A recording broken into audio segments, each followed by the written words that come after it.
ipaghanda ang pagdating ng manunubos, tagapagligtas natin. Tuwirin mga landas, mga alitan ay tapusin, sapagkat si Kristo'y darating. Simula pa man unang-una na ang tao'y nalubog sana, pinangako ang Birhen ay maglilihim. Ang sanggol niya ay Emmanuel. Masaya nating ipaghanda ang pagdating ng manunubos, tagapagligtas natin. Tuwirin mga landas, mga alitan ay tapusin, sapagkat si Kristo'y darating. Sa ngalan ng Ama at ng Anak at ng Espiritu Santo. Amen. Sumainyo po ang Panginoon. At sumaiyo rin. Pasalamatan natin ang Panginoon sa pamamagitan ng misang ito, lalo na sa pamamagitan sana ng ating mabuting buhay bilang mga Kristiyano. Hilingin din natin sa Panginoon ang biyayang ito, sapagkat ito ang kalugod-lugod na kahilingan natin sana para sa Kanya. Upang tayo maging marapat sa misang ito, halina't magsisimuna para sa ating mga nagawang kasalanan.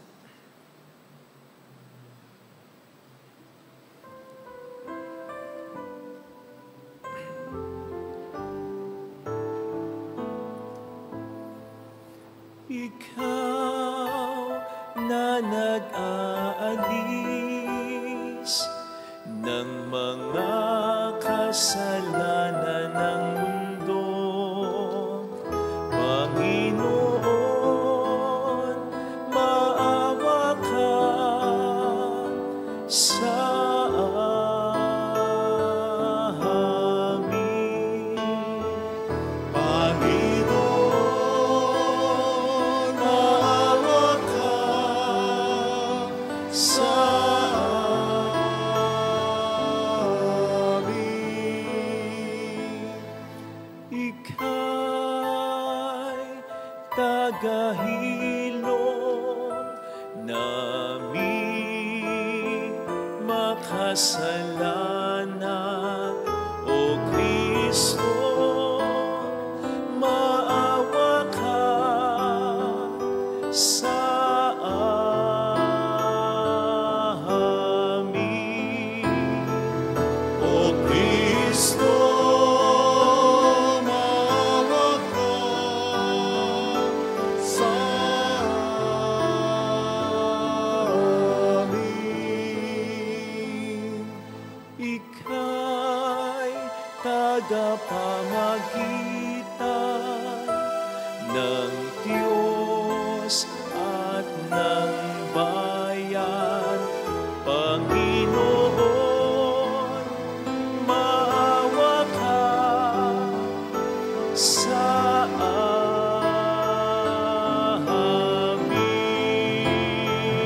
Panginoon,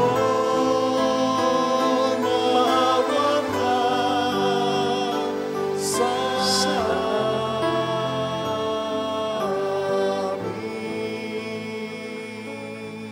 Kaawaan tayo na mapagmahal na Diyos, patawarin sa ating mga sala at patnubayan hanggang sa buhay na walang hanggan.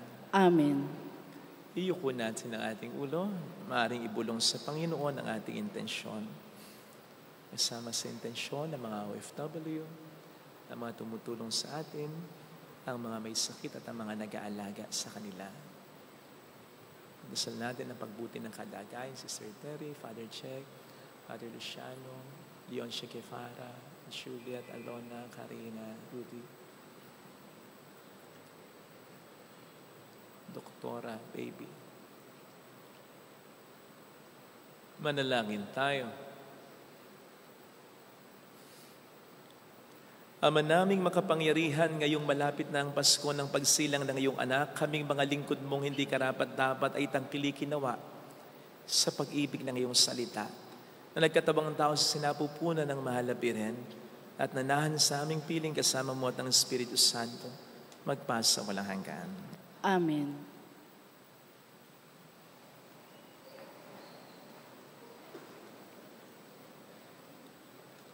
Ang salita ng Diyos mula sa aklat ni Propeta Malakias. Narito ang pahayag ng makapangyarihang Panginoon. Padadala ko ang aking sugo upang ihanda ang daraanan ko. At ang Panginoon na inyong hinahanap ay biglang darating sa kanyang templo. Darating ang pinakahihintay ninyong sugo at ipahayag ang aking tipan. Ngunit sino ang makatatagal pagdating ng araw na iyon? Sino ang makaharap pag siya'y napakita na? Siya'y parang apoy na nagpapadalisay sa bakal at parang matapang na sabon. Darating siya para humatol at dadalisayin niya ang mga saserdote tulad ng pagdalisay sa pilak at ginto. Sa gayon, magiging karapat-dapat silang maghandog sa Panginoon at ang mga handog na dadalhin ng mga taga-Huda at Jerusalem ay magiging kalugod-lugod sa Kanya tulad ng dati. Ngunit bago dumating ang nakahihindik na araw ng Panginoon, isusugo ko sa inyo si Propeta Elias. Muling, magkakalapit ang loob ng mga ama at mga anak. Kung hindi, mapipilitan akong pumarian at wasakin ang inyong bayan. Ang salita ng Diyos. Salamat sa Diyos. Itaas niyo ang paningin, kaligtasay dumarating. Itaas niyo ang paningin, kaligtasay dumarating. Ang kalooban mo'y ituro, O Diyos. Ituro mo sana sa aba mong lingkod. Ayon sa matuwid, ako ay turuan. Ituro mo poon ang katotohanan. Itaas niyo ang paningin, kaligtasay dumarating. Mabuti ang poon at makatarungan sa mga salari, guro at patnubay. Sa mababang loob siya yoong gabay at nagtuturo ng kanyang kalooban. Itaas niyo ang paningin, kaligtasay dumarating.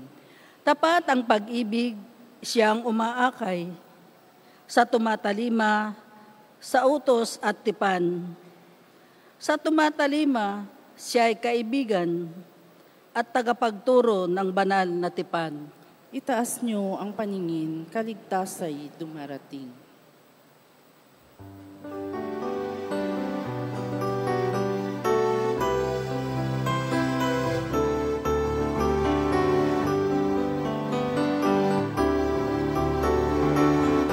Alleluia, alleluia, alleluia,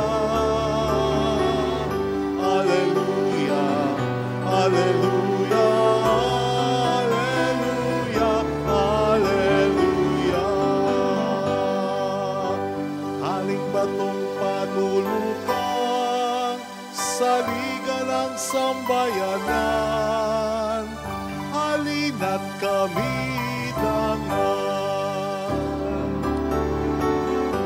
Alleluia, alleluia, alleluia,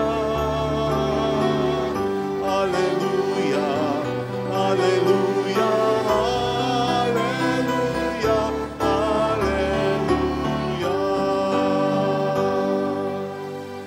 Sumainyo ang Panginoon. At sumaiyo rin. Ang mabuting balita po ng ating Panginoon ayon kay San Lucas. Papuri sa iyo, Panginoon. Dumating ang oras ng panganganak ni Elizabeth at nagluwal siya ng isang sanggol na lalaki. Nabalitaan ng kanyang mga kapitbahay at mga kamag-anak na siya'y pinagpala ng Panginoon at nakigalak sila sa kaniya. Nang ikawalong araw, dumalo sila sa pagtutuli ng sanggol. Zacarias sanang ipapangalan sa kanya, gaya ng kanyang ama. Ngunit sinabi niya kanyang ina, hindi, Juan ang ipapangalan sa kanya. Subalit wala isa man sa iyong mga kamag-anak ang may kanyang pangalan, pika nila. Kaya't hinudyatan nila ang kanyang ama at tinanong kung anong ibig niyang itawag sa sanggol. Humingi siya ng masusulatan at sumulat ng ganito, Juan ang kanyang pangalan. At namangha silang lahat. Pagdakay nakapagsalita siya at nagpuri sa Diyos. Natakot ang lahat ng kanilang kapitbahay, anupat naging usap-usapan sa buong kaburulan ng Judea ang mga bagay na ito.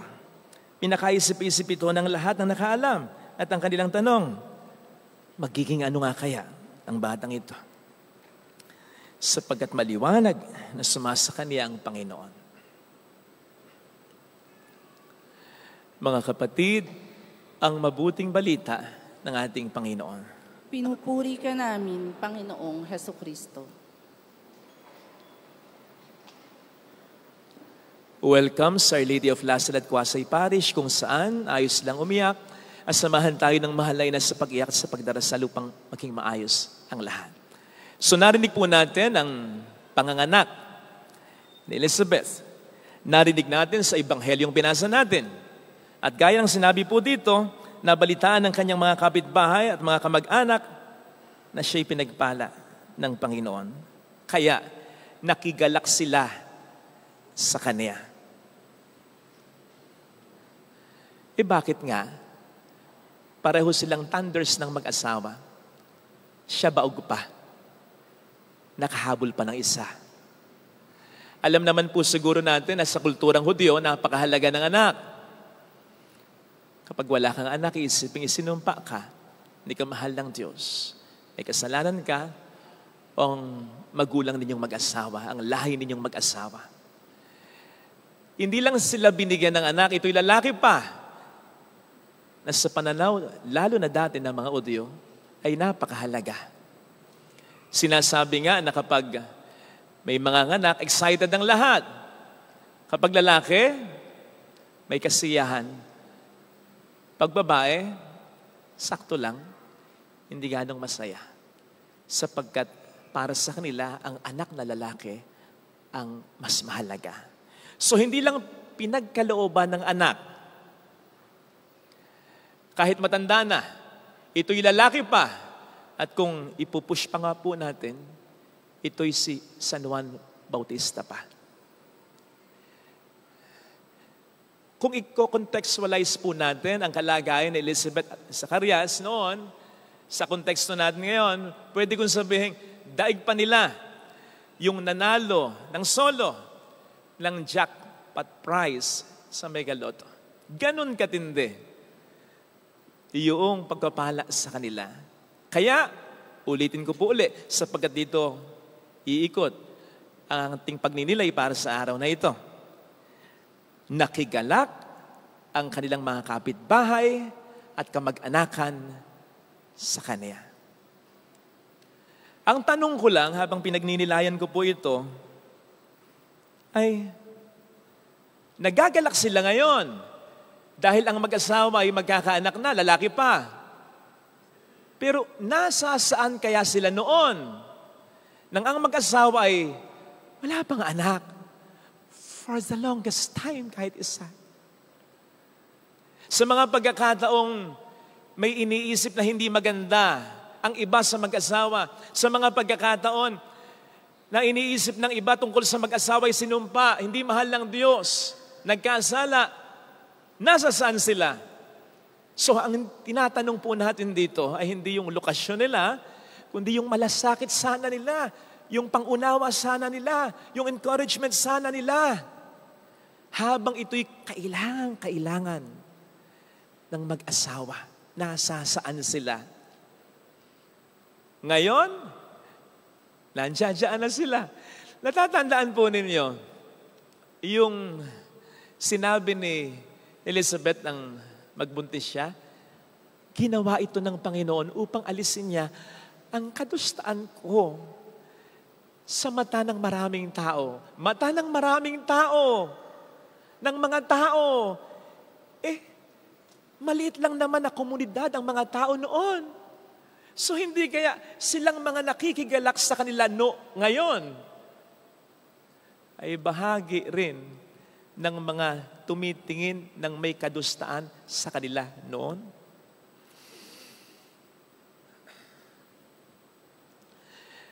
Kamakailan, di po ba nanalo si Sofronio Vasquez sa The Voice USA?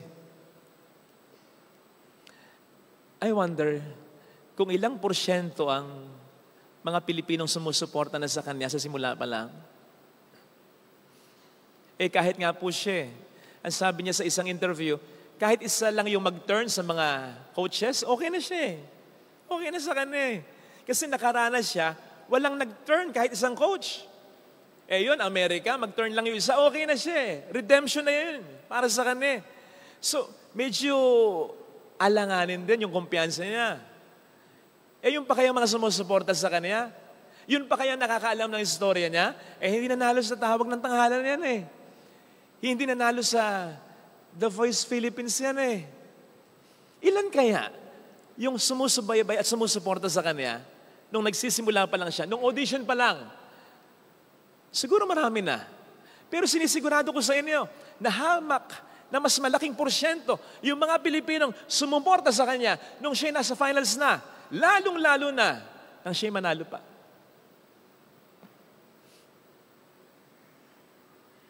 Parang ikaw lang, nung nag-aaral ka, nung nangangarap ka pa lang, may suporta, konti. Kahit sa mga kamag-anak, konti.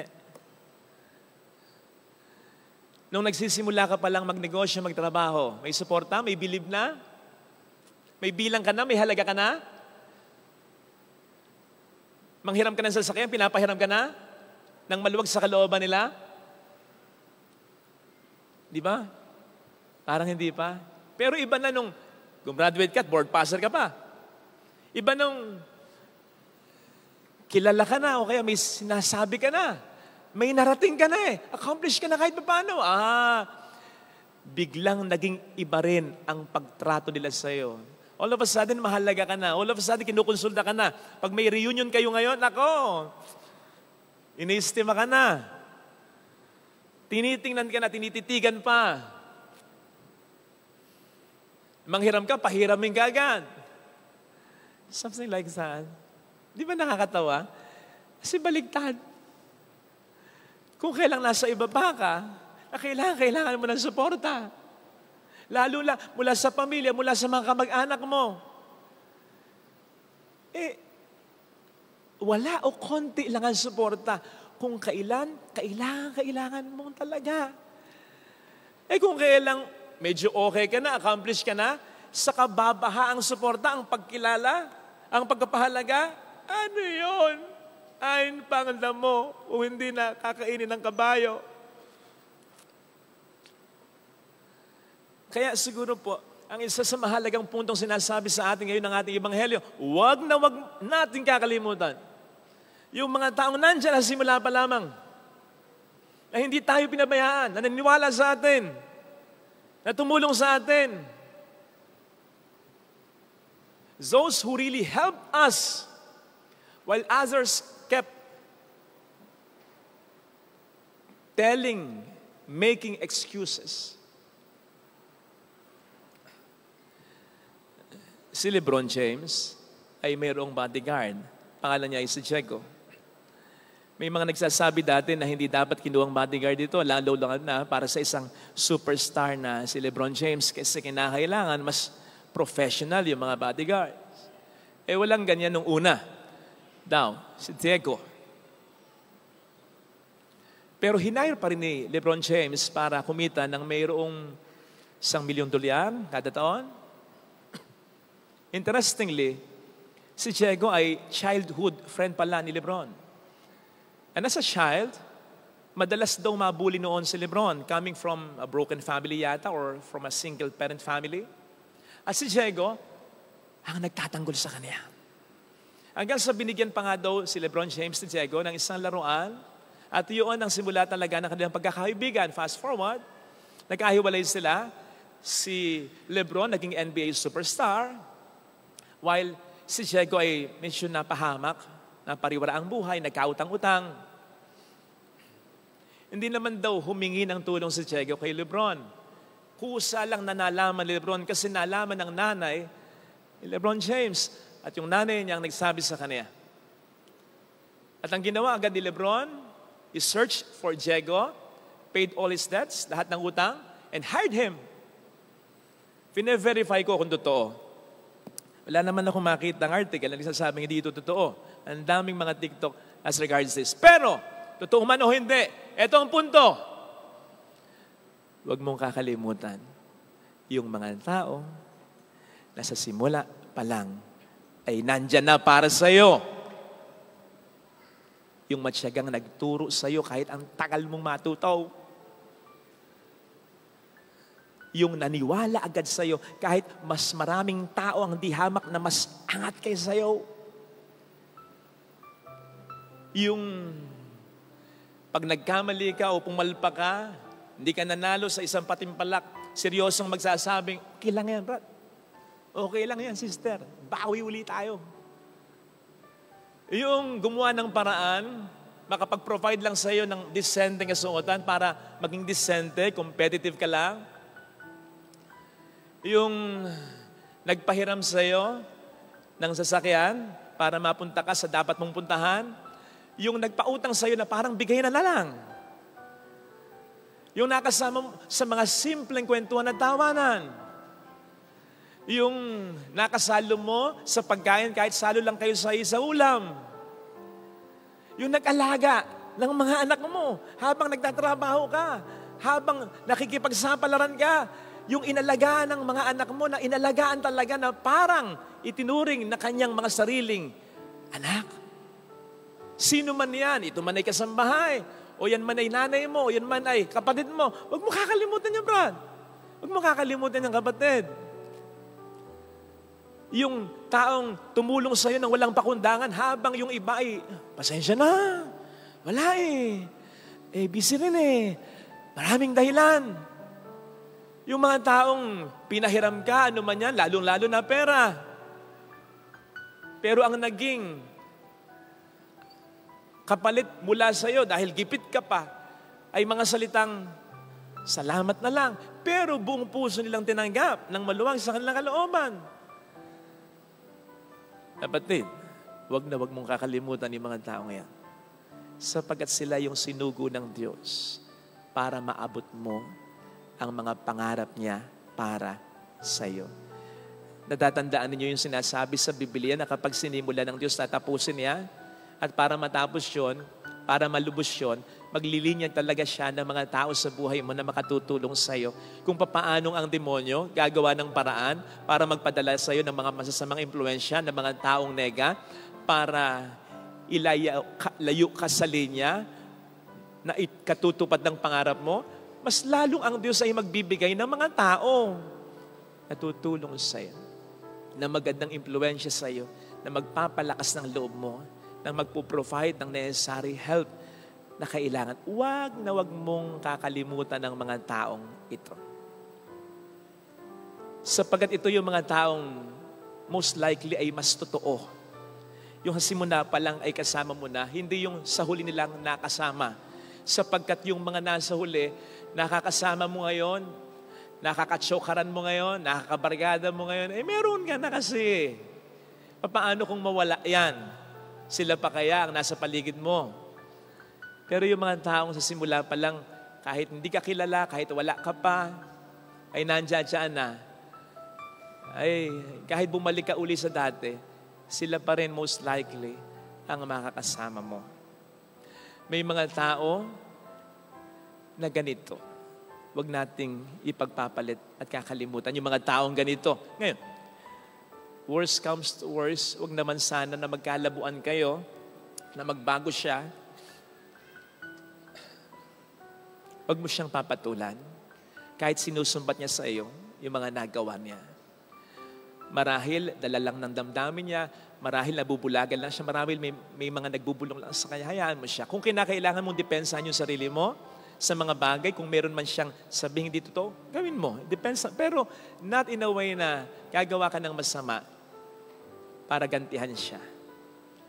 I-preserve mo pa rin yung pagkakataon na po pwedeng matauhan siya at mabalik ang inyong relasyon. Kung hindi man, na totally siya yung nagbago o lumayo sa iyo, at least hanggang huli, naingatan mo siya at yung utang na loob mo sa kanya. Ang sabi sa Ebanghelyo patungkol kay Juan Bautista, magiging ano nga kaya ang taong ito? Marahil ito rin ang naitanong tahasan man o sa puso lang ng ating mga magulang, ng mga taong nasa paligid natin nung tayo silang. Magiging ano nga kaya siya? Ano kaya ang mararating niya? Sapagkat maliwanag namang nasa sa atin din ang pagkapala ng Panginoon. Hindi pa natin alam noon, maaring alam na natin ngayon. Sa mga nakababata-bata dito, hindi pa nyo alam ngayon, pero marirealize nyo din pagdating ng panahon kung ano ang balak para sa inyo ng Panginoon. Ano man ito, iba-iba tayo. Pero isang bagay sigurado, may mga taong ipapadala sa atin ng Diyos para tulungan tayong ma-achieve ito. Huwag natin silang kakalimutan. Kahit matagal na yung hindi natin pagkikita, pasalamatan kahit paminsan-minsan. Kung sila'y naghihirap, gumawa tayo ng paraan para makatulong kahit konti lang. Ipamalita natin yung nagawa nila para sa atin. Maganda yung makakasagi sila ng impormasyon. Ay, sinabi ni Father Fidel, malaki daw ang utang na loob niya sa iyo. Kung hindi daw dahil sa iyo, hindi lalakas ang kumpiyansa niya. Something like that. Ngayon, kung wala na siya, bumawi tayo kahit sa mga taong naiwan niya. Napakasarap na pakiramdam para sa isang anak o naiwang asawa ng taong tumulong sa iyo. Nasabihin mo sa kanya, malaki ang utang na loob ko sa tatay mo. Malaki ang utang na loob ko sa nanay mo. Malaki ang utang na loob ko sa asawa mo. Kasi kung minsan yung naipapamana ng mahirap na magulang, di lang naman kung anong material na bagay, kung wala namang maipamamana, kundi yung isang maganda na pangalan o kaya isang magandang reputasyong nakatulong sa isang tao upang maabot niya ang kanyang kinalalagyan ngayon. Higit sa lahat, ipagdasal natin ng mga taong ito sa Diyos na siyang nagpadala sa atin sa kanila. Tapos na sana yung sermon ko kung bakit kanina, habang naghihintay ako ng pakumpisal, nakita ko yung quote na yan. Nobody has your back like your mama. Love her while she's still alive. Totoo naman nakafocus ako sa pinag-uusapan natin sa ibang tao, sa ibang taong naniwala sa iyo, sa ibang taong sumporta sa iyo, sa ibang taong nagpautang sa iyo, sa ibang taong nag-cheer sa iyo. Kapatid, sino number one natin support? Sino yung number one na naniniwala sa atin kahit di naniniwala yung iba? Kahit nga ang pangit mo, maniniwala siyang pogi ka. Sino yung hindi lang magpapautang, kundi nagbigay sa atin ng lahat? Maabot lang natin ang ating mga pangarap. Ang ating magulang, lalo tigit ang ating ina. Kaya, wag nang maging usapin yung tatanaw ba tayo ng utang na loob sa ating mga magulang? Lalong-lalo na sa ina. Kung sa iba, tatanaw ka ng utang na loob dahil narating mo ang kinalalagyan mo ngayon sa nanay mo pa ba? Mayos ka. Hindi na dapat tanong yan. Hindi na dapat pinag-uusapan yan. Kayo, kung makakakita kayo sa social media ng kahit mga sikat na personalidad, kahit yung tinitilian nyo pa, na nagsasabing, hindi dapat pilitin hindi talaga dapat pilitin. Hindi dapat hindi dapat obligasyon ng anak. Something like that. Alam nyo yun Kung sino-sino nakikisaw-saw sa issue na yan Huwag nyo silang paniniwalaan. Ang paniwalaan nyo sino? Ang Diyos na si Jesus na nagkaroon ng magulang, ng magkatawang tao siya na ipinagdiriwang nating Kapaskuhan. Siyang nagsabi, huwag mong kalilimutan ang magulang mo. Igalang mo, magulang mo. Hanggang siya, na bago siya mamatay, sinigurado niya, someone will take good care of his mother. Huwag nating masyadong gawing theological ito. Bago namatay si Jesus, sinabi niya kay Juan, nanay ko ang pababayaan. Sapagkat malaking bagay si Maria kung bakit nagawa rin ni Jesus ang mission niya. Ito sana ang hiling nating biyaya sa banal na misa. Ilagay natin ang ating kanang kamay sa tapat ng ating puso. Sa mga anak dyan na matigas ang ulo, sa mga anak dyan na hindi pinapahalagahan ng magulang, lalo tigit ng ina, na walang ibang nais, kundi ang kabutihan mo, sa isip mo, sa puso mo, yung narinig mo. Alam kong may magagawa ang Diyos. Alam kong may magagawa ang Diyos. Sa mga anak dyan na napaka-tipid, napaka-kuripot, sa mga magulang, sa mga anak dyan na nagpapakiramdaman pa kung sino mag-aalaga sa magulang. Wala kayo sa kinalalagan nyo ngayon. Kung hindi dahil sa mga magulang nyo, hindi tayo buhay ngayon kung hindi dahil sa kanila.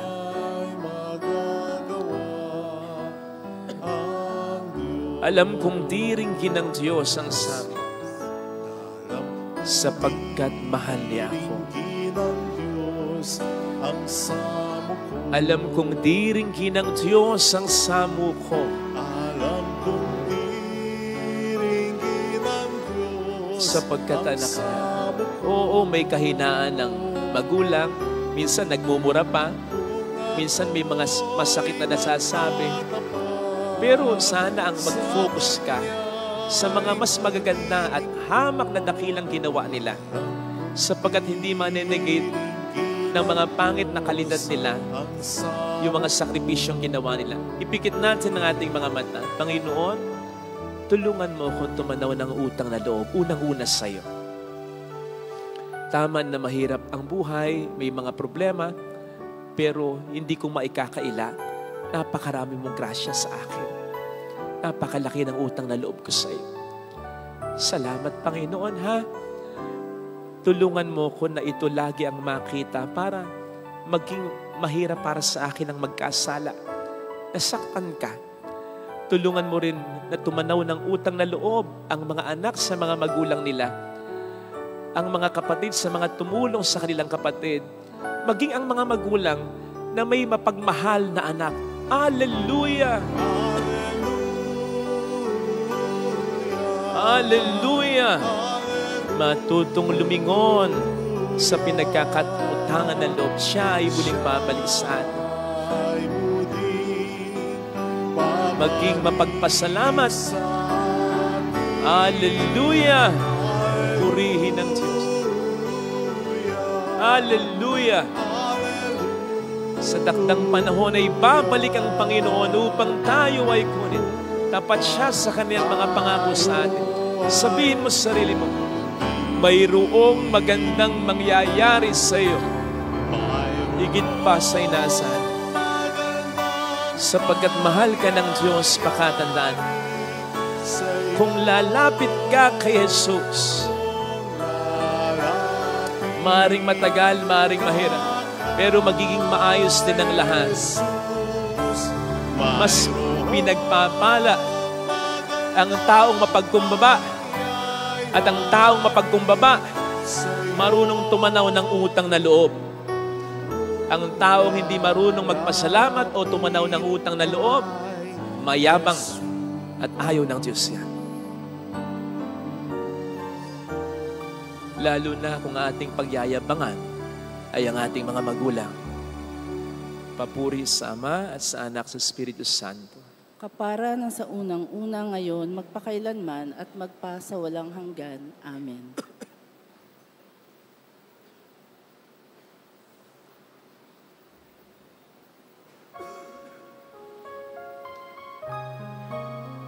Pag-aalay.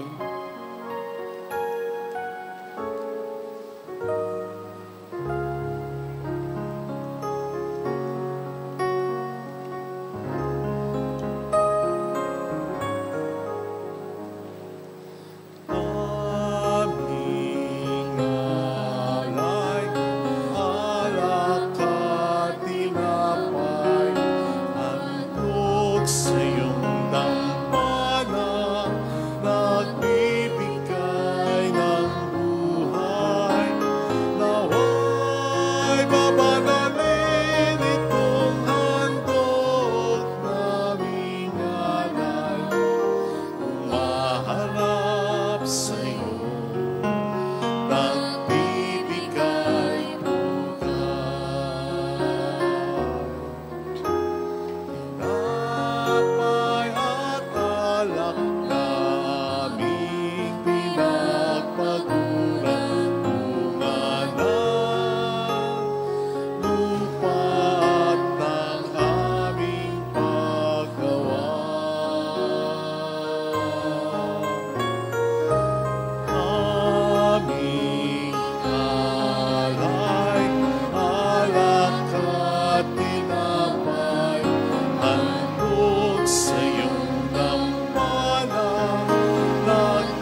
umaasa sa pagdating mo, gayon din aming hinahanda ang aming puso upang dito'y manahan ka sa pagdating mo.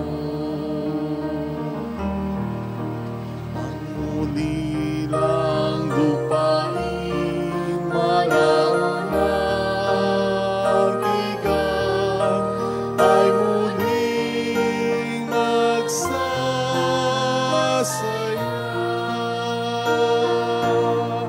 Nanangalim at mamumulaklak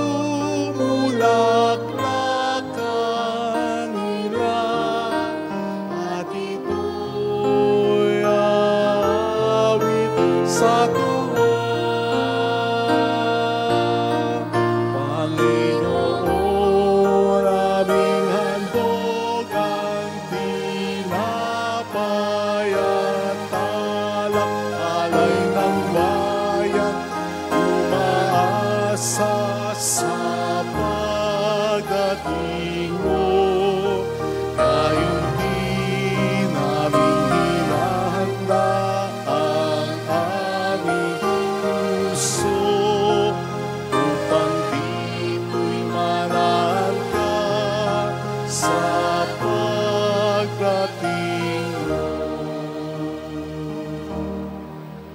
Gayon din aming hinahanda ang aming puso upang dito'y manahan ka sa pagdating mo.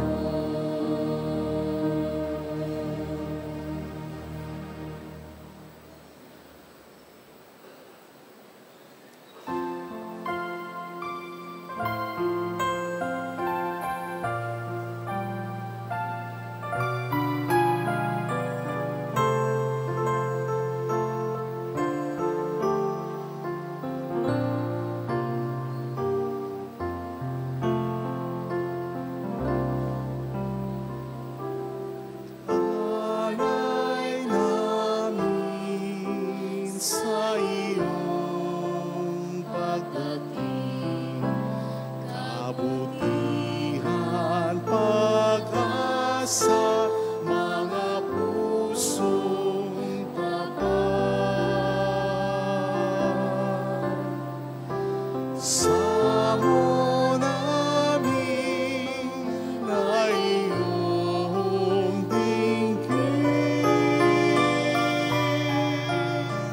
alak at kapayapaan, nawa'y kamtin. Itong alak at tinapay, mga bungang alay, halo ng pawis at niyaya ng langit. Sa aming pag-ibig sa kapwan kapatid, bubunga ng buhay na iyong bigay.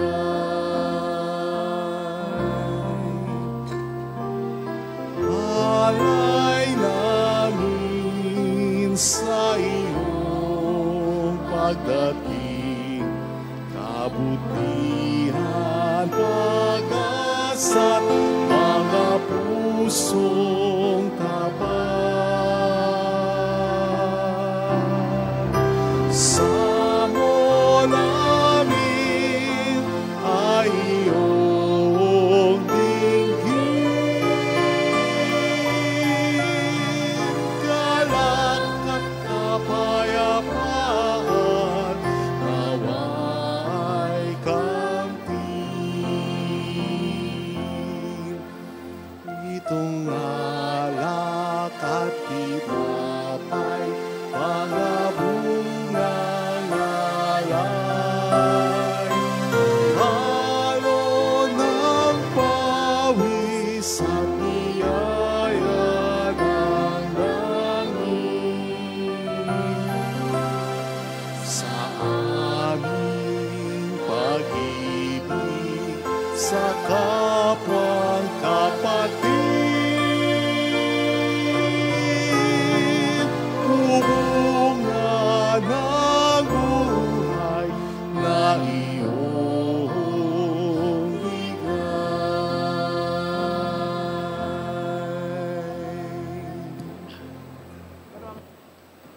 Manalangin tayo, pang ating handog ay maging kalugod-lugod sa lisamang makapangyarihan.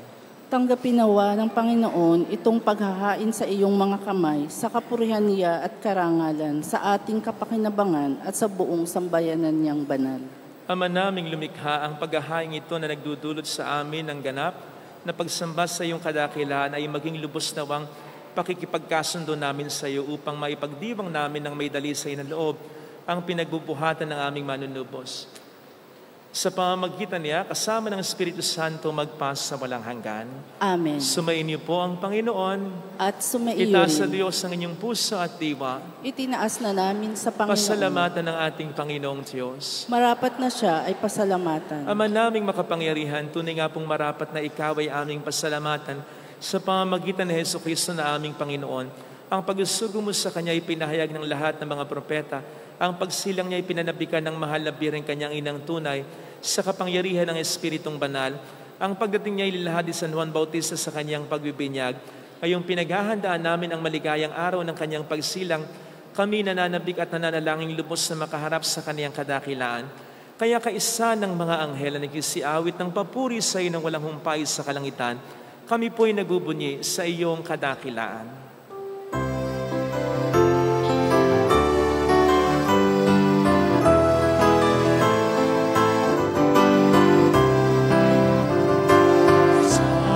Santo, Santo, Panginoong Diyos ng mga hukbo, napupuno ang langit at lupa ng kadakilaan mo.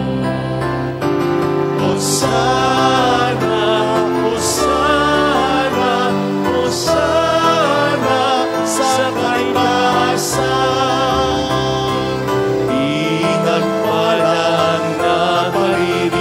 Sa ngalan ng Panginoon, Hosana, Hosana, Hosana sa kaitaasan. Hosana, Hosana, Hosana sa kaitaasan.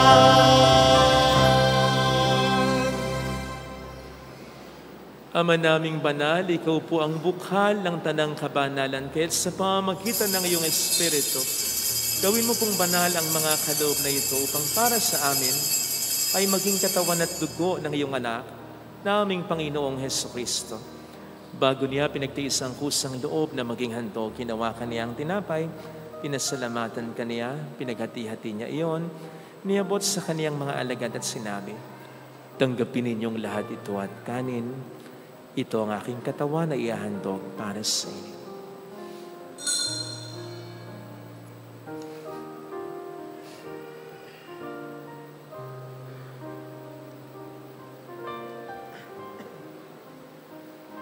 Gayun din naman, nang matapos ang hapunan, inawakan niya ang kalis, uli kaniyang pinasalamatan. Iniabot niya ang kalis sa kaniyang mga alagad at sinabi, "Tanggapin ninyong lahat ito at inumin. Ito ang kalis ng aking dugo ng bago't walang hanggang tipan. Ang aking dugo na ibubuhos para sa inyo at para sa lahat sa ikapagpapatawad ng mga kasalanan. Gawin niyo ito sa pag-alala sa akin."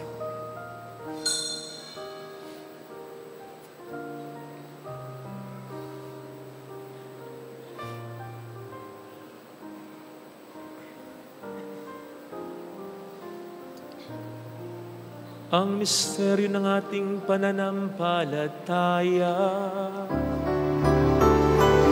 Aming inahayag na namatay ang iyong anak, nabuhay bilang Mesiyas at magbabalik sa wakas para mahayag sa lahat.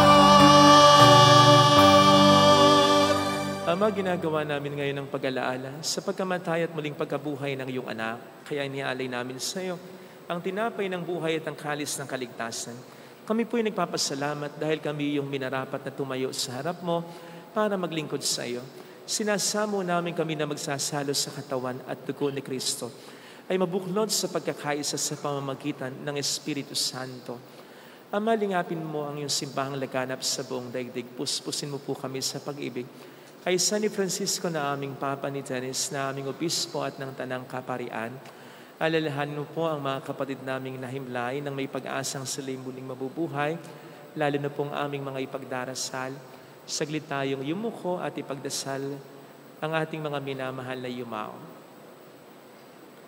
Nakisama po si Nan Joyce, Salito Persico Tiosa, Diogas Maria San Joseso, Irene, Oreo, Iska,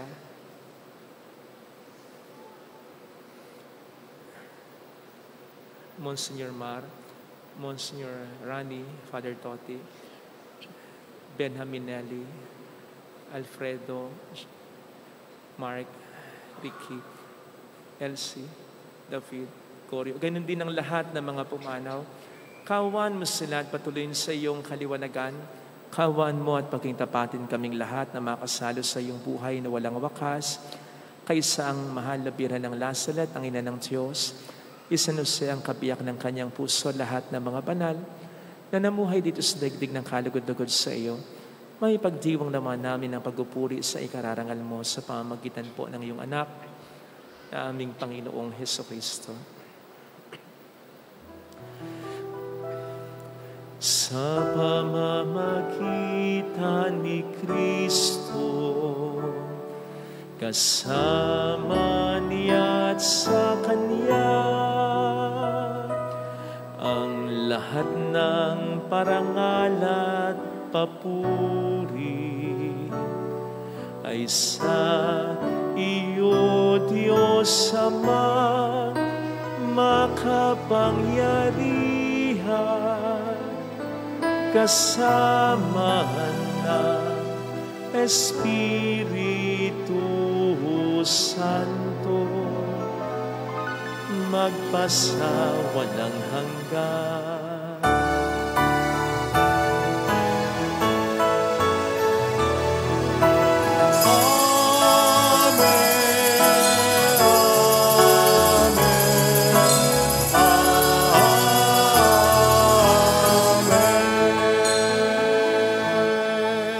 Tumawag tayo sa ating Ama.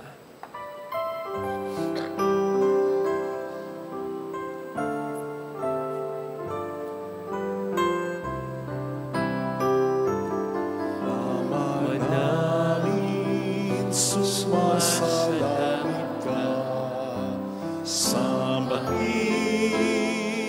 ang ngalan mo, mapasa ang kaharian mo, sundin ang loob mo dito sa lupa para ng sa langit. Bigyan mo kami ngayon ng aming kakanin sa patawarin mo kami sa aming mga sala para na magpapatawad namin sa nagkakasala sa amin, at huwag mo kami sa lukso at iadya mo kami sa lahat ng masama. Hiniling namin kami adya sa lahat ng masama, pagkalooban ng kapayapaan araw-araw, iligtas sa kasalanan sa kapahamakan sa mga seryosong karamdaman, samantalang aming pinaghahandaan ang dakilang araw ng pagpapahayag ng tagapagligtas namin si Hesukristo.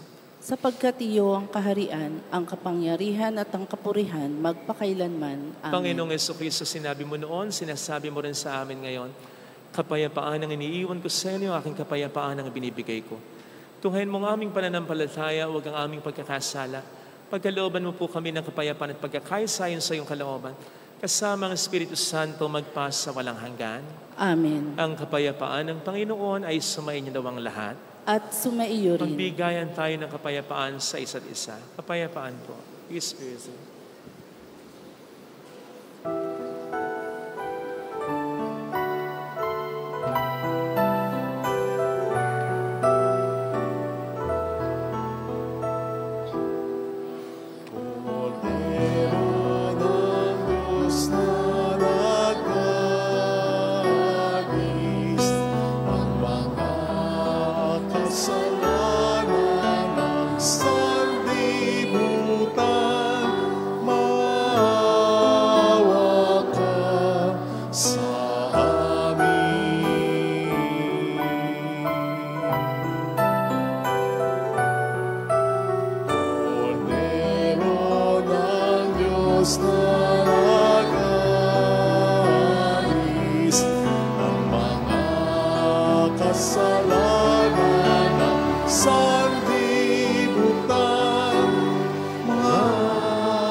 Narito sa harap natin ang Panginoon ng ating buhay at kaligtasan, mapalad tayong inaanyayahan.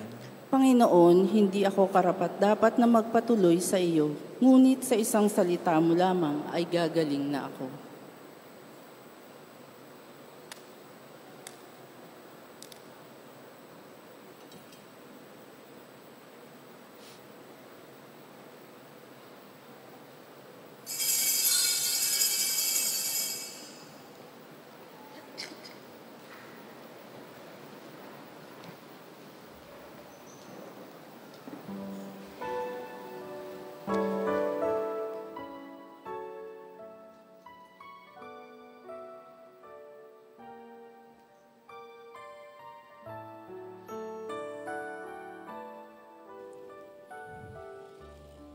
Panalangin para sa espiritual na pakikinabang. Panginoong Hesus, ako ay naniniwala na ikaw ay nasa kabanal-banalang sakramento. Iniibig kita ng higit sa lahat at ninanasa kong tanggapin ka sa aking kaluluwa. Sapagkat sa mga sandaling ito, hindi kita matatanggap sa sakramento. Tumuloy ka sa espiritu sa aking puso. Niyayakap kita na para bang naririto ka na. Inaalay ko ng buong buo ang aking sarili sa iyo. Huwag mong hayaang mawalay ako sa iyo. Amen.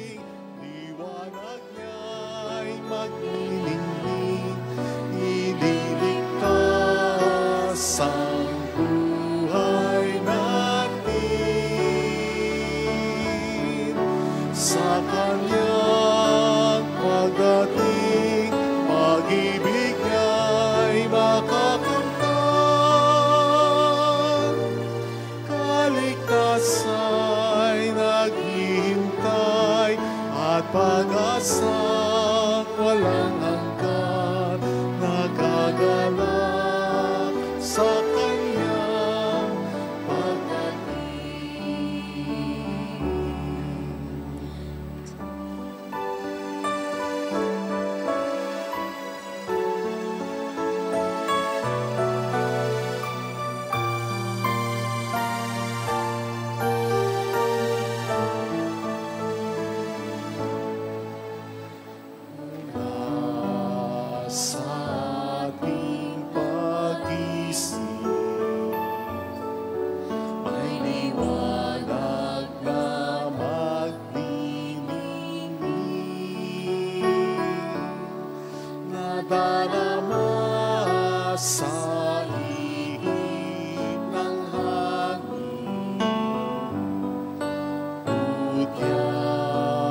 nagagalak kaming nagpupuri. Pasasalamat sa Kanyang pag-aari, sa Kanyang pagdating, liwanag niya'y magdidingding, ililigtas ang buhay natin. Sa Kanyang pagdating, pag-ibig niya'y makakamtan. Kaligtasan naghihintay at pag-asang walang hanggan, nagagalak sa Kanyang pagdating.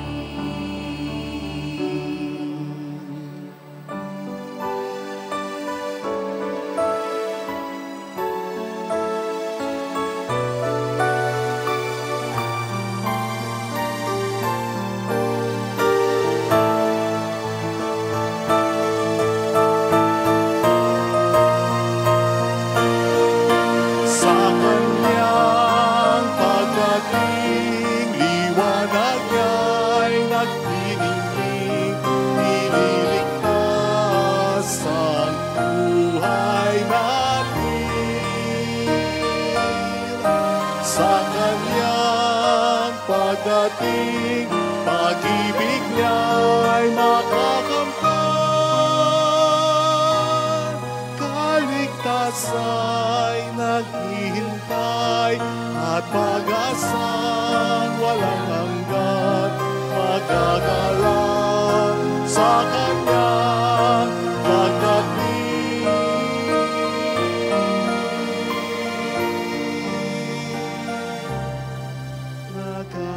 Nagagalak sa Kanyang pagdating.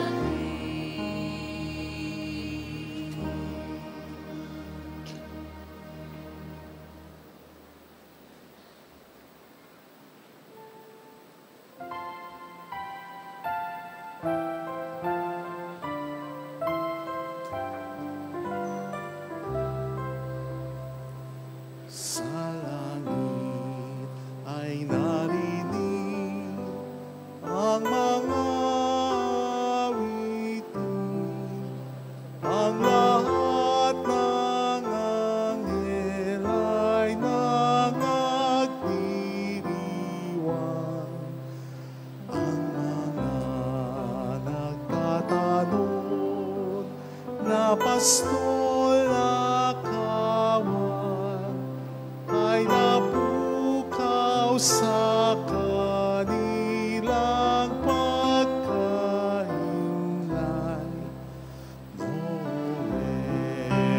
Noel, Noel, Noel, Noel.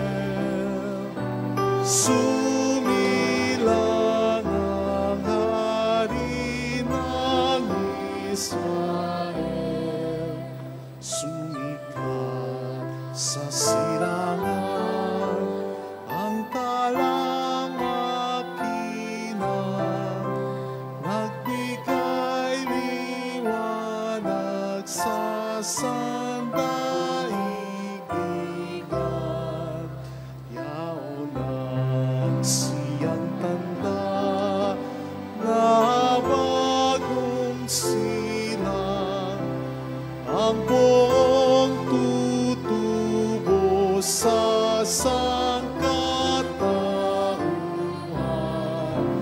Noel, Noel, Noel, Noel. Sumilang ang hari ng Israel. Noel, Noel, Noel, Noel. Sumilang ang hari ng Israel.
Manalangin tayo.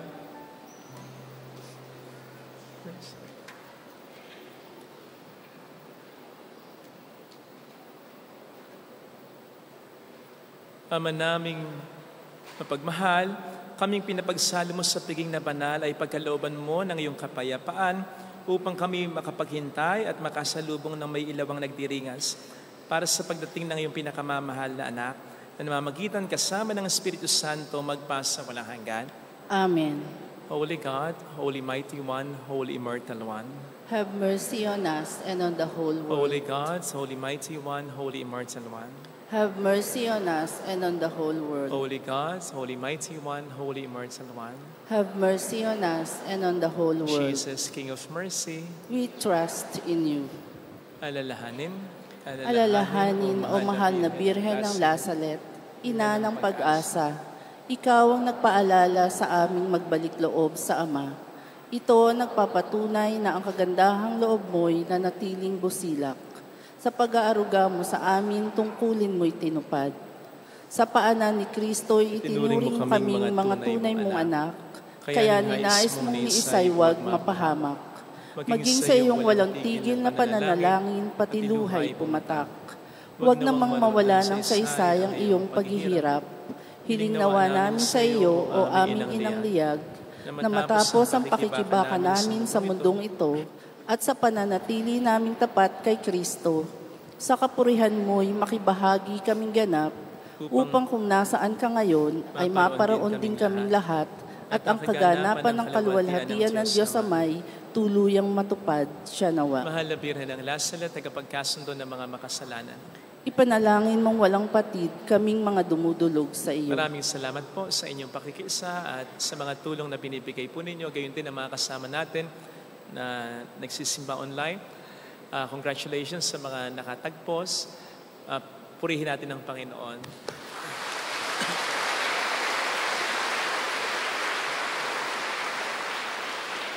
So, ano ba ngayon? 23? Bukas po may misa pa rin ng 4 a.m. Ito yung Misa de Gallo. Pang-siyam ng Misa de Gallo ito. Yung 4 a.m. Mass. Okay? Pero sa hapon po, mayroon na po tayong misa pang Pasko, sa lubong natin sa Pasko. 6 p.m. Mass, meron po. And then, may panuluyan ng 8 p.m. Tapos, may 8:30 p.m. na misa. Okay? So, yun po. Kinabukasan, kung magsisimba uli kayo, ang misa ay pang-araw ng linggo. Wala lang 5 a.m. Mass. Okay po? Ulitin po natin. Bukas po, meron pa ring Misa de Gallo, yung madaling araw, pang-siyam bukas. Kayo nakasyam na ngayon, kung lagi kayong sa gabi. Pero sa hapon, bisperas at misa hating gabi, meron na po tayong misa pang Pasko na rin. Okay? Parang anticipated Mass. So 6 p.m., meron na po. And then 8 p.m., panuluyan. 8:30 p.m., misa uli. Okay? Kinabukasan, kung magsisimba uli kayo, wag na po kayong magsisimba ng 5 a.m. kasi wala muna. Magsisimula na agad ang misa ng 6:30 a.m. Okay? Salamat po. Marami pong salamat sa inyong lahat at sa mga kasama natin online. Sana po isa sa maging option natin sa pagregalo ay yung 3 Nielsen na crown sweatshirt, t-shirt, at what's this? Jersey, riding jersey, pang motor, pang bisikleta. Sana po ay bili tayo para makapag palaganap din tayo ng message through that shirt at nakatulong pa po tayo. Marami pong salamat sa inyo. Salamat po sa mga nag-aalay din ng alkansya. Thank you. Sumainyo ang Panginoon. At sumaiyo rin. Palain kayo kasama ng ating pamilya ng pagmahal na Diyos, ng Ama at ng Anak, ng Espiritu Santo. Amen. Bumayo tayo sa kapayapaan ni Kristo. Salamat sa Diyos. Salamat po.